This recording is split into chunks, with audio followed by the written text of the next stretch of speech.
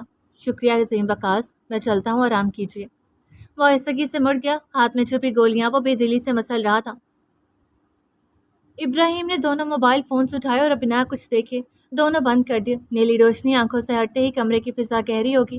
Mobile رکھتے ہی پلکیں بھوجل ہونے لگی۔ ہاتھ بڑھا کر لیمپ کے پیچھے لگے بورڈ سے کمرے کی روشنی بند کی۔ اب صرف لیمپ کی سرخ مدھم روشنی ابراہیم کے چہرے پر ٹھہری ہوئی تھی۔ آنکھیں بند ہو رہی تھی لیکن دماغ میں وہی 7 سالہ بچی کی آواز گونج رہی تھی جسے وہ برسوں سے بھول نہ سکا تھا۔ شب کو دکھاؤں گی۔ آوازوں کا ہجوم صحن پر چھانے لگا۔ نیند کے سفر کا آغاز ہو چکا تھا۔ بیڈ پر پھیلا وجود جیسے تکلیفوں سے تھک ہار کر بے بس ہو گیا تھا۔ کمرہ سیاہ اور ابراہیم کی روح بھی اسے سیاہی میں ڈھلنے لگی تھی۔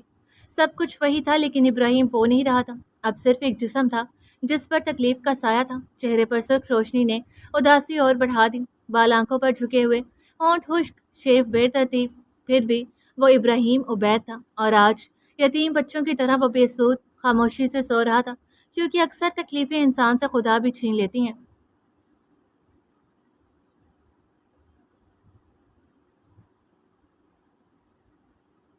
چاند کی جگہ سورج کی کرنوں نے آ کر اپنی جگہ بنائی۔ رات کبھی کبھار اتنی اذیت ناک ہوتی ہے کہ دن کا آنا بھی اس کے ساتھ جیسا لگتا ہے، مگر کچھ دن ایسے بھی ہوتے ہیں جو رات سے زیادہ اندھیروں میں ڈوبے ہوتے ہیں۔ موسم خوشگوار تھا، نیلا آسمان ویسے ہی پھیلا ہوا تھا جیسے گھاس کی نرم چادر۔ سورج کی ہلکی سرد کرنیں ہوٹل کی کھڑکی سے بیڈ پر بیٹھی ایک لڑکی پر پڑ رہی تھی جو سفید پینٹ شرٹ اور کھلے بالوں میں تھی۔ ہیر کہاں ہے اور تمہارا باپ کہاں ہے؟ ایک مردانہ آواز ہوٹل کے کمرے میں گونجی۔ ہر بار ایک ہی جواب دوں گی، مجھے نہیں معلوم، وہ بیٹھی ہوئی چیخنے کے انداز میں بولی۔ میں جانتا ہوں تمہیں معلوم ہے، سیدھے طریقے سے بتا دو۔ نہیں معلوم، نہیں معلوم، وہ بس ضد تھی۔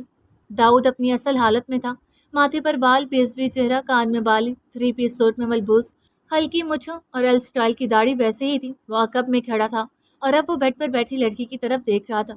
ابراہیم کی کشش میں شاید کچھ کم معلوم ہوتا تھا مگر داؤد کی شخصیت آج کل کے نوجوانوں جیسی تھی۔ زہرا گل عرف نور الہدا، میرے پاس اتنا وقت نہیں ہے، بھائی بیمار ہے میرا، نوکر نہیں ہوں جو یہاں تمہاری منتیں کرتا بیٹھوں۔ وہ اٹھ کر داؤد کے سامنے کھڑی ہوگی، سینے پر ہاتھ باندھے گلا کھنکارا اور پھر بولی، پہلی بات، اب میں زہرا گل ہوں، دوسری بات، میں نے نہیں روکا، چلے جاؤ، شکل گم کرو۔ داؤد نے مٹھیاں بھینچی، غصے سے آنکھیں چھوٹی کی اور ہاتھ اٹھا کر انگلی زہرا کے سامنے کرتے ہوئے کہا، جب عقل ٹھکانے آ جائے تو آزاد کر دوں گا۔ یہاں سب موجود ہے، کھانا پینا، رہنا سہنا، اوڑھنا، یہیں رہو، یہیں جیو، یہیں مرو۔ سرد لہجے میں کہتے ہوئے دروازے کی طرف بڑھا اور دروازے کی بند ہونے کی آواز آئی۔ داؤد کو جاتے ہوئے غصے سے دیکھ کر زہرا پاؤں پٹکتی ہوئی واپس بیڈ پر بیٹھ گئی۔ کمرہ خوبصورت تھا مگر اس وقت دل اس خوبصورتی کو قبول کرنے کے لیے تیار نہیں تھا۔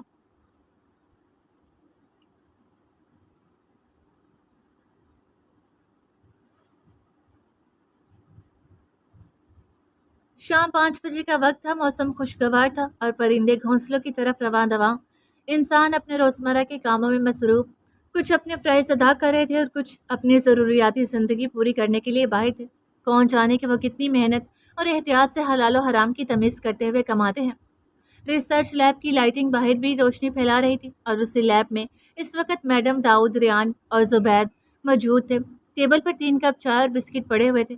چائے سے دھواں مرگولے بناتا اٹھ رہا تھا۔ ایک ٹیبل کے گرد چاروں بیٹھے تھے۔ میڈم حسب عادت ہوڈی گاؤن میں ملبوس، جبکہ باقی تینوں اپنے اپنے آؤٹ فٹ میں خوبصورت اور توانا لگ رہے تھے۔ داؤد نے چشمہ ٹھیک کرتے ہوئے کنکھیوں سے آس پاس کے ماحول کا جائزہ لیا، گویا وہ اس وقت ان لوگوں کی کچھ بولنے کا منتظر تھا۔ سب کے چہروں پر ہلکی ہلکی مسکراہٹ تھی۔ میڈم نے ٹیبل پر پڑی فائل اٹھائی، کھولی، پھر سب کو نظروں کے حصار میں لیا۔ ہمیں صرف ابراہیم عبید کے ایک سائن چاہیے، اس کے بعد کام آسان ہو جائے گا۔ زہرا گل غائب ہے، مطلب وہ کسی کے قبضے میں ہو سکتی ہے۔ باقی رہی بات ہماری، تو ہم میں سے کوئی ایک دوبارہ بھیس بدل کر ابراہیم کے آفس جائے گا۔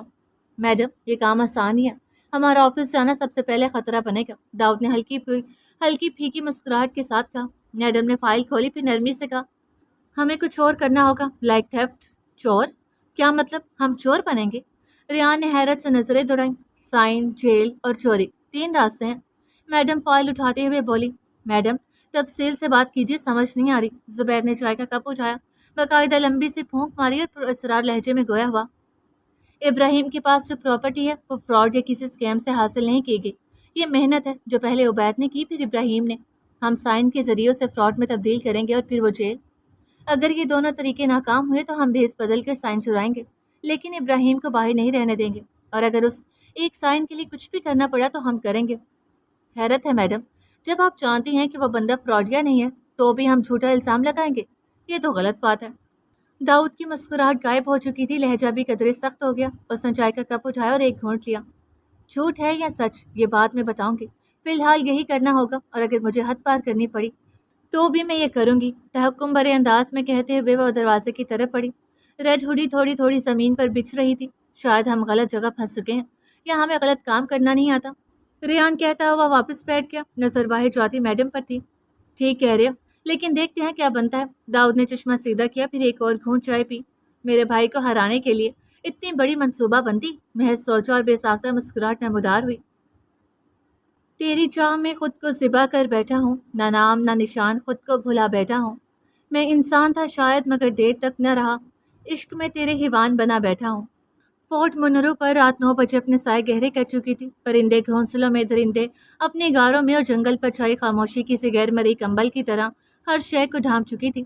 دن بھر سنائی دینے والی سرسراہٹیں، پرندوں کی چہچہاہٹیں اور جانوروں کی آہٹیں اب کہیں تحلیل ہو چکی تھیں۔ تاریکی نے پورے جنگل کو اپنی لپیٹ میں لے کر ایک انجانی ہیبت بکھیر دی تھی۔ میز کے سامنے کرسی پر ایک وجود رسیوں میں جکڑا ساکت بیٹھا تھا۔ دو تیز ٹارچیں اس کے چہرے پر جمائی کی جو عادی کے ہاتھوں میں تھی۔ ایک طرف رندھاوا پسٹل تھامے کھڑا تھا جیسے کسی اشارے کا منتظر ہو۔ ہلکی ہلکی ہوا سب کے لباسوں کو تھپتھپا رہی تھی۔ درختوں کے گھنے سائے تلے یہ منظر وحشت کا آئینہ بن چکا تھا۔ میز کی دوسری سمت بندے وجود کے سامنے گرمان ٹانگ پر ٹانگ رکھے بیٹھا تھا۔ بلیک تھری پیس سوٹ میں ملبوس آزاد بال ہلکے سے بکھرے، چہرے پر جنون کا عکس، آنکھوں میں خالی زہر، اور ہاتھ میں پسٹل تھی جو وہ شہادت کی انگلی میں سٹائل سے گھما رہا تھا۔ گو کہ اتنے ایموشنل ڈرامے کے بعد صاحب اپنی ازلی انداز میں لوٹ چکے تھے۔ جتنی بار بھی پوچھو گے میں ہر بار وہی کہوں گا، مجھے ہیر کا کچھ نہیں معلوم۔ زیان رسیوں سے ہاتھ پیر چھڑانے کی ناکام کوشش کرتے ہوئے جھنجھلا کر بولا، ایک گولی اور سب ختم۔ جرمان نے پسٹل کی طرف دیکھا، لبوں پر ایک سرد سی مسکراہٹ ابھری۔ کون ہو تم؟ کیوں مارنا چاہتے ہو؟ ہیر سے تمہارا کیا تعلق؟ زیان کی آواز تلخی سے لبریز ہوگی۔ میں اچھا سنو۔ جرمان نے پسٹل سے اپنے سینے پر ہلکی سی ضرب دی۔ امان کریم یاد ہے؟ وہی جس کے ہاتھوں فرقان، سرینا اور پپو ایکسیڈنٹ میں مارے گئے تھے۔ عادی نے کالر جھٹکا، پھر خوش خرسی ہنسا۔ ہم مجرموں کو بھی کچھ خاص لوگ ہوتے ہیں، کہتے ہوئے اس نے رندھاوا کی طرف دیکھا جو پسینہ پہنچ تھا ایک قدم پیچھے ہٹ چکا تھا۔ امان کریم، میں نہیں چھوڑوں گا تمہیں۔ زیان غصے سے حلق پھاڑ کر چیخا۔ رکو، ابھی اور بھی بہت کچھ باقی ہے۔ جرمان نے پسٹل میز پر رکھی اور آہستہ آہستہ قدموں سے چلتا زیان کے پیچھے جا کھڑا ہوا۔ تمہاری دو بہنوں کا قاتل بھی میں ہی ہوں۔ یہ کہتے ہوئے اس نے دونوں ہاتھ زیان کے کندھوں پر رکھے، پھر چہرہ جھکا کر کان کے قریب سے سرگوشی کی۔ مسکراہٹ بدستور قائم تھی مگر کمینی۔ جان لے لوں گا تیری امان، قاتل ہو تم، میرے ہاتھ کھولو، میں دنیا کو تمہارا اصل چہرہ دکھاؤں گا۔ زیان چیخ رہا تھا، رسیوں سے کھینچتا جانوروں کی طرح بفرا ہوا، آنکھوں میں خون اترا ہوا، گردن کی رگیں ابھر چکی تھی مگر مقابل شاید اس حالت سے لطف اندوز ہو رہا تھا۔ اور بھی بہت کچھ ہے ڈیئر کزن، مگر وہ سب میں تمہیں نہیں بتاؤں گا۔ لیکن لیکن لیکن جرمان نے لمحے بھر کو توقف کیا، پھر آواز میں زہر گھولتے ہوئے بولا، تم ہیر سے منگنی کرنا چاہتے تھے جانتے ہوئے کہ میں اس سے محبت کرتا ہوں۔ بہت بڑی غلطی کی تم نے، اور غلطیوں کی سزا اس دنیا میں ملتی ہے، انصاف میں کرتا ہوں۔ کہتے ہوئے اس نے ایک بازو زیان کی گردن کے گرد لپیٹا۔ گریپ سخت ہوتی گئی۔ اگر زندہ بچے تو سب کو بتانا۔ کیوں رندھاوا؟ اس نے ایک نظر خوف زدہ رندھاوا پر ڈالی جو تھوک نگلتا پیچھے ہٹ رہا تھا۔ چھوڑو مجھے۔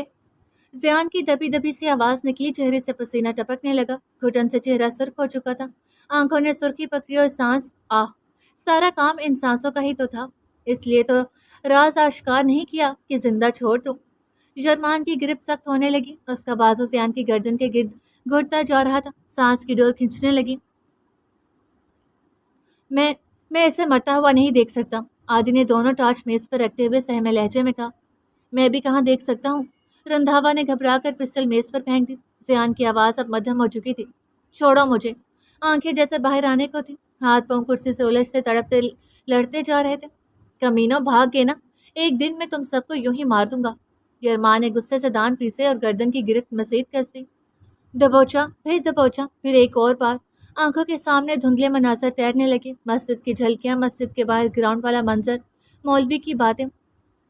چھوڑو، آواز دم توڑنے لگی۔ اندھیرے میں کوئی تھا، اسرائیل شاید۔ ٹیبل پر جھولتی ٹارچز کی روشنی، درختوں کی شاخیں بے حد خوفناک دکھائی دے رہی تھی۔ ہاتھ پاؤں کی آخری جنبش بھی ختم ہونے لگی۔ مجھے پورے کام چھوڑ دینے تھے۔ شرمان کی گرفت ڈھیلی پڑنے لگی، آنکھوں میں ایک پل کو ہوش سا آیا۔ ذیان کی گردن اب ایک طرف ڈھلک چکی تھی۔ یہ میں کیسے کر سکتا ہوں؟ یادیں جیسے ریل کی پٹری پر چیختی دوڑتی آئیں۔ شرمان کے ہاتھ کانپنے لگے۔ وہ فوراً پیچھے ہٹا، سانس بے ترتیب، نظروں میں وحشت۔ آس پاس کوئی دکھائی نہ دیا۔ اس نے لرزتے ہاتھوں سے ذیان کی گردن پر انگلیاں رکھیں، پھر جھٹکے سے پیچھے ہٹا۔ کیسے مر گیا؟ کہیں سے آہٹ آئی۔ وہ پلٹا، اندھیرا تھا، خاموشی تھی، رات بول رہی تھی۔ ہوا کی سرسراہٹ نے درختوں کو لرزا دیا تھا۔ وہ ہڑبڑایا، ادھر ادھر دیکھا، پھر جلدی سے بڑھا، رسی کھولنے کی کوشش کی لیکن ہاتھ کام نہیں کر رہے تھے۔ کرسی کو پیر سے ٹھوکر ماری، ذیان نیچے گر گیا، پھر اس کے ہاتھ پاؤں کھولے، بازوں سے گھسیٹا۔ ٹوٹی چیئر کے سائے میں وہ لاش کو اندھیرے میں لے جانے لگا۔ کسی کو کچھ نہیں پتا چلے گا۔ اس کے ہونٹوں سے بڑبڑاہٹ جاری تھی، نہیں، کوئی نہیں جانے گا۔ دفن کر دوں گا، میں نے نہیں مارا، یہ خود مرا ہے۔ اس کی موت کا وقت یہی تھا۔ وہ مسلسل بڑبڑا رہا تھا، پتے سرسراہٹ کرتے جیسے چیخ رہے تھے۔ ٹارچز کی ٹوٹتی پھوٹتی روشنی میں اس سنسان دہشت زدہ مقام پر ایک لاش گھسیٹی جا رہی تھی۔ شرمان ذیان کو گھسیٹتے گھسیٹتے رک گیا۔ پیچھے برف نے ایک ہلکی سی کراہ نکالی۔ ہوا نہیں چلی مگر جیسے کوئی اسے چھو کر گزرا ہو۔ چپ، مکمل چپ، مگر اس کی سماعت میں شور تھا، قدموں کی چاپ۔ برف پر گرے پتے اچانک اس کی طرف لڑکنے لگے، جیسے کسی نے ہلکے ہلکے دھکیل دیا ہوں، جیسے وہ پتے اسے دیکھ رہے ہوں۔ درختوں کی شاخیں لمبی ہوتی ہیں، اسے جھپٹنے کو تیار۔ ہر چیز پھیلنے لگی اور اس کے قریب آنے لگی۔ میں نے کچھ نہیں کیا، اس نے خود سے کہا، مگر فضا میں کوئی چیز ہنسی۔ آسمان کہاں گیا؟ اوپر صرف ایک سیاہ چادر تھی، جیسے کسی نے سوراخ کر دیا ہو۔ اس نے آسمان سے نظریں چرائیں تو زمین کانپتی محسوس ہوئی، برف کے اندر جیسے کوئی چیز سانس لے رہی ہو۔ ایک چیخ بہت دور سے آئی، نہ عورت کی، نہ مرد کی، نہ انسان کی، نہ جن کی، بس چیخ۔ ذیان کی آنکھ بند تھی۔ کسی نے اسے پھر سے چھوا۔ شرمان کا دماغ گھوم گیا۔ اس نے نظریں پھیلائیں مگر چاروں طرف بس برف، پتے، خاموشی اور اندھیرے میں ٹارچز کی ڈھولتی روشنی۔ سب حرکت کرتے اس کی طرف آتے دیکھے، کوئی سایہ نظر آیا، پھر کوئی اور بھاگتا ہوا اس کے وجود سے آر پار ہوا۔ وہ ایک جھٹکے سے پیچھے کی طرف گرا۔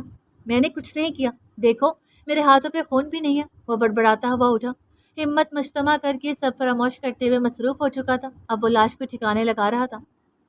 آج پھر ان سب چیزوں نے ایک راز کو اپنی حفاظت میں لیا، اس لیے کہ راز صرف نبھائے جاتے ہیں، بتائے نہیں جاتے۔ یہ اس کی تاریک روح کا عکس تھا، یہی اس کے گناہوں کی حد تھی۔ کہتے ہیں غلطی انجانے میں ہو جاتی ہے، دل بھی انجانے میں دکھا بیٹھتے ہیں، لیکن قتل انجانے میں نہیں ہوتے، یہاں تک کہ انسان کا دوسرے انسان سے کوئی رشتہ ہو یا نہ ہو۔ لیکن آج کل گناہ اور قتل بھی انجانے میں ہو جاتے ہیں، اور یہی حقیقت ہے۔ کی ٹھنڈی سپہر میں راج محل کی خاموشی اپنے عروج پر تھی۔ کسی آواز کو اندر داخل ہونے کی اجازت نہ تھی، جیسے یہاں ہوا بھی سانس دبا کر چلتی ہو۔ مگر مہیزہ کے آنے کے بعد اس خاموشی میں ہلکی سی جنبش در آئی۔ میڈم مہیزہ، آپ اندر نہیں جا سکتی، باس آرام کریں۔ عظیم دروازے کے سامنے کھڑا مؤدب لہجے میں بولا۔ عظیم بھائی 2 دن ہو گئے، ذرا دیکھیں تو کیا حال ہے ان کا۔ وہ دونوں ابراہیم کے کمرے کے باہر محل کی چمکتی روشنیوں میں کھڑے تھے۔ مہیزہ نے پرپل رنگ کے ہلکے کوٹ کے نیچے پینٹ شرٹ پہن رکھی تھی، بال سٹریٹ کر کے ایک طرف کندھے پر ڈالے، کانوں میں باریک ٹاپس، گلے میں 3-4 پتلی چینز اور ایک ہاتھ میں کان کی لو کو بے خیالی میں مسلتی جا رہی تھی، جبکہ عظیم آف وائٹ پینٹ اور سفید ٹی شرٹ میں ملبوس تھا۔ باس نے سختی سے منع کیا، میں خود بھی اندر نہیں جا سکتا، پلیز۔ وہ معصومیت سے مسکرائے، جس پر عظیم نے ہار مانتے ہوئے ایک طرف قدم اٹھایا۔ اوکے جائیے۔ تھینک یو عظیم بھائی، وہ نرم لہجے میں بولتی اندر داخل ہوگی۔ کمرہ نیم تاریک تھا، صرف ایک لیمپ مدھم روشنی پھینک رہا تھا۔ اوف، یہ تاریکی! وہ بڑبڑائی اور لیمپ کے پیچھے بٹن ٹٹول کر پورا کمرہ روشن کر دیا۔ ابراہیم بیڈ پر بے ترتیبی سے لیٹا تھا، سر تکیے سے ڈھلک رہا تھا، ایک بازو سینے پر، دوسرا لحاف کے نیچے۔ سائڈ ٹیبل پر دونوں موبائلز بند پڑے تھے۔ مہیزہ نے ایک نظر کمرے کا جائزہ لیا، پھر ابراہیم کو دیکھ کر اس کے چہرے پر ہلکی سی پریشانی ابھری۔ وہ ایک لمحے کو رکی، پھر آہستگی سے قدم بڑھائے۔ ابراہیم، نرم سی آواز میں پکارا، انگلیاں بے چینی سے ایک دوسرے میں الجھ گئیں۔ ہم ابراہیم نے گلے سے آواز نکالی، ہونٹ اور آنکھیں بند تھیں۔ اٹھیں، کتنی دیر سے سو رہے ہیں؟ صبح ہو گئی ہے۔ مہیزہ کی آواز ہلکی سی تھی، دل کی دھڑکن کچھ زیادہ محسوس ہونے لگی۔ ابراہیم نے آنکھیں آہستہ سے کھولی، بال چہرے پر بکھرے ہوئے تھے،